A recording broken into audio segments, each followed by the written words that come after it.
రాష్ట్ర ఉప ముఖ్యమంత్రి వర్యులు శ్రీ పవన్ కళ్యాణ్ గారు మహారాష్ట్ర ముఖ్యమంత్రి శ్రీ దేవేంద్ర ఫడ్నవీస్ గారితో కలిసి ఆదివారం నాందేడ్లోని తఖ్త్ సచ్ ఖండ్ గురుద్వారాను సందర్శించారు.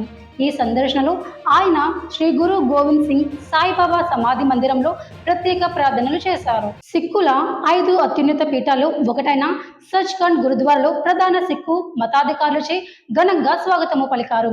గురుద్వారాలో శ్రీ పవన్ కళ్యాణ్ గారికి సంప్రదాయ తలపాగా ధరింపచేశారు.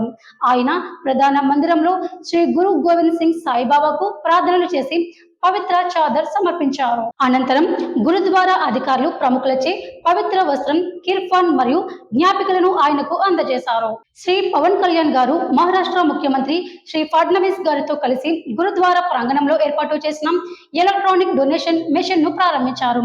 పూజ, ప్రదక్షిణ, ధ్వజానికి మొక్కర్లు చేయడం వంటి కార్యక్రమాల్లో సిక్కు మతాధికారులు ఘనంగా పాల్గొన్నారు.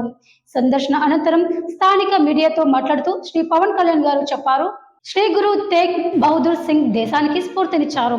ఆయన త్యాగం భవిష్యత్ తరాలకు మోడల్. అలాంటి గురువు సాహితీ సమాగంలో పాల్గొనడం గొప్ప గౌరవంగా ఉంది అని అన్నారు. ఈ సందర్శన ద్వారా సిక్ మత ప్రతిష్టలను గౌరవించడం, సాంప్రదాయాల పట్ల పవన్ కళ్యాణ్ గారి సన్మానం, ప్రజలతో సన్నిహిత్యం చూపించడం ముఖ్యంగా గమనార్హంగా నిలిచింది.